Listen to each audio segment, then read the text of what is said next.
Hey, welcome back to Fat Mama Physics. In this video, we're going to continue on with the Bohr model. In the previous videos, we're able to show that the Bohr's radius is quantized.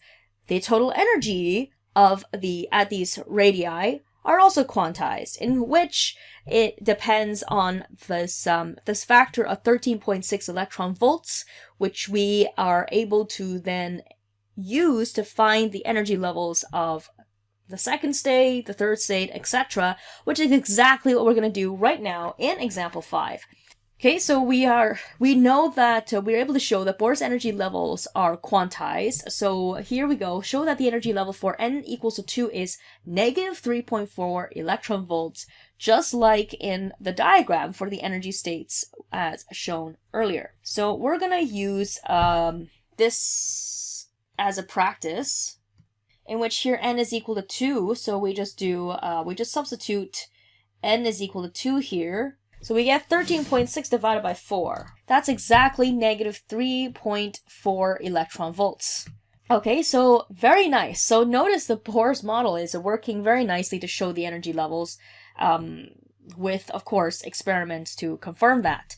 So next up we have, if the electron dropped its energy level from n equals to 4 to n equals to 2, calculate the wavelength of the emitted photon. And we're going to use this Bohr model as practice instead of going back to the diagram to look at the difference. So if we want to find the energy difference, we need to compare n equals to 4 to n equals to 2, and it's always the final minus the initial. So the final state is going to be n equals to 2, which we will write here, negative 13.6 electron volts over 2 squared, and this is going to be minus the total energy of our initial state, which is at n equals to 4. So here with n equals to 4, f4 to the power of 2 is going to be 16, which we'll write that in a second. So just finding the difference in energy here, we're going to get hopefully a positive number. Of course.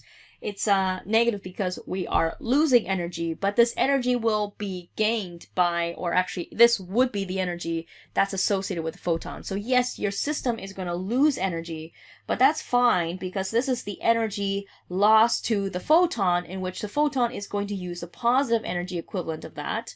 So we're going to convert 2.55 electron volts into a wavelength, and we're probably going to use E equals to HF here, or since for wavelength, we need this one instead.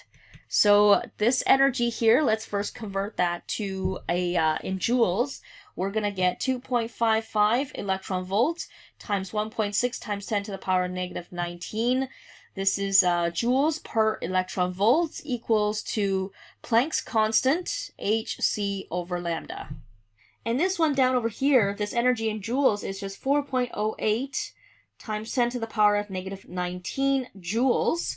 So rearranging this for the wavelength, we're going to get hc over this energy here. So 6.63 times 10 to the power of negative 34, getting really tiny here. Speed of light, 3 times 10 to the power of 8.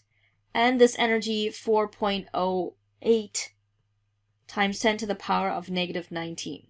I get it as a result 4.875 times 10 to the power of negative 7, which then is going to round to about 3 sig figs. So 4.88 times 10 to the power of negative 7 meters. Okay? All right, so that is applying Bohr's model to figure out the energy of an emitted photon. And number 6, last question. Woof!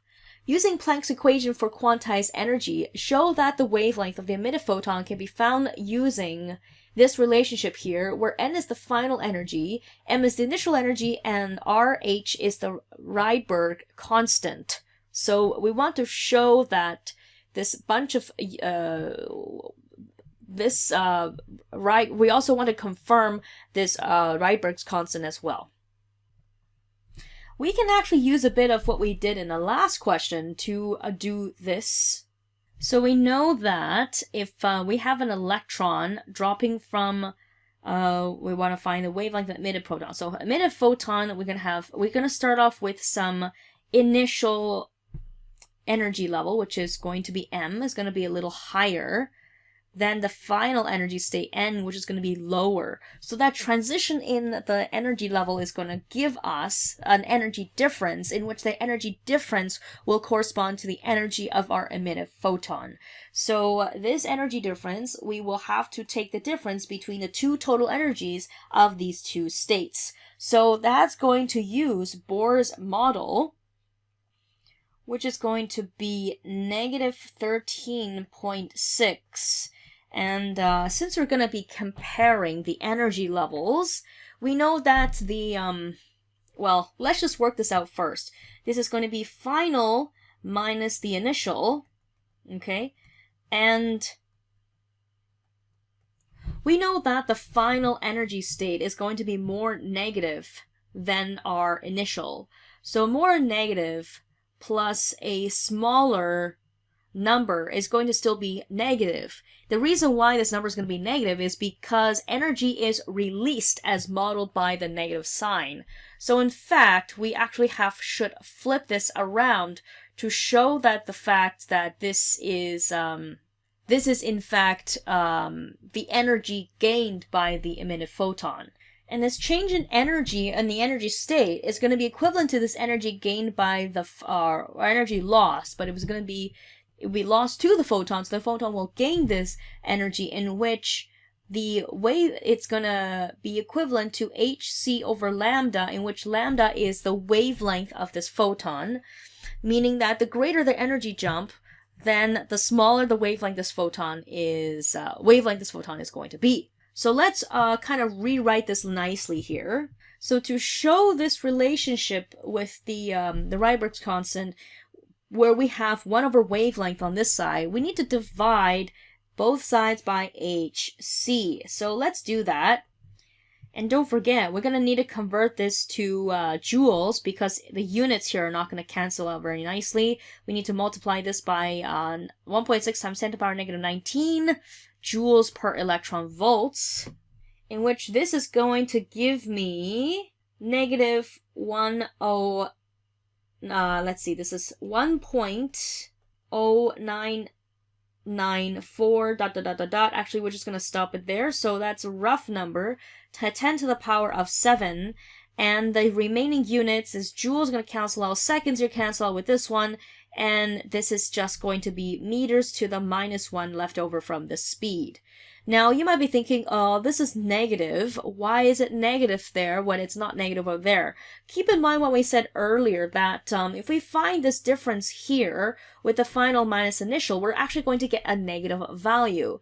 So this negative value intrinsically, what we could do instead is just to say that this wavelength here is, to make things positive, this negative sign, we can just use that to cancel out with the Rydberg's constant, in which we can just keep the order of the final orbit, the final energy level, versus the initial energy level here.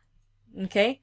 So that's where the negatives are going to cancel. So if I get this number here, so we can actually test this out and say if n was, just like in the previous question, if n was equal to 2 as a final state, and then the initial state was 4, then here we get 1 over 2 squared minus 1 over 16 squared. And since 1 over 16 squared is going to be smaller, this whole number here is going to be positive, and that's going to give us a positive wavelength if we just take into consideration these negative values are going to cancel. So that's why we've taken away this negative sign from the Rydberg's constant. So there we go. And in showing how the difference in these energy levels are going to be able to help you find the wavelength of the photon produced. So there we go. This is the conclusion of Bohr's model, and to the extent that we can use Bohr's model to help us do our bidding. So thank you for watching. I wish you the best of luck. Physics signing out.